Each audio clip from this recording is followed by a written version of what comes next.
Hallelujah. यह यीशु के सचमुच सचमुच कहे गए वचनों में से 12वां वचन है। यूहन्ना अध्याय 8 पद 51 में जब यीशु मंदिर में यहूदी नेताओं से बातचीत कर रहे थे, उन्होंने यह कहा, सचमुच सचमुच मैं तुमसे कहता हूं, यदि कोई मेरे वचन को मानता है तो वह कभी मृत्यु को नहीं देखेगा। यह वचन उन यहूदियों के लिए एक घोषणा थी जो व्यवस्था को जीवन का मानक मानते थे।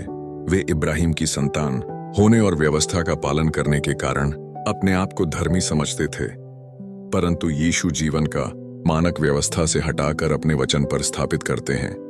यहां मेरे वचन को मानना सिर्फ बाहरी आज्ञाकारिता नहीं है, इसका अर्थ है यीशु के वचन पर विश्वास करना, उसे थामे रखना और अपने जीवन के केंद्र में रखना। यह बात उदाहरणों के द्वारा और अधिक स्पष्ट हो जाती है। यीशु ने कहा, मैं संसार का ज्योति हूं। इस वचन को मानने का अर्थ है जब हम अंधकार में हों तो अपने निर्णय पर नहीं बल्कि यीशु की ज्योति के अनुसार निर्णय लेना।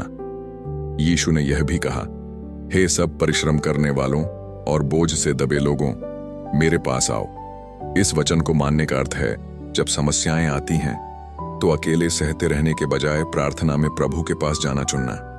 यीशु ने यह भी कहा, एक दूसरे से प्रेम रखो।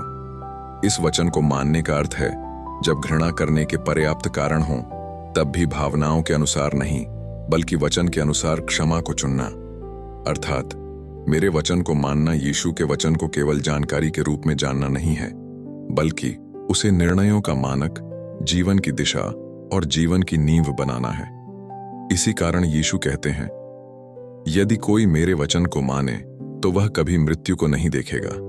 यहां जिस मृत्यु की बात की गई है वह शारीरिक मृत्यु नहीं है, बल्कि परमेश्वर से अलगाव अर्थात आत्मिक मृत्यु है।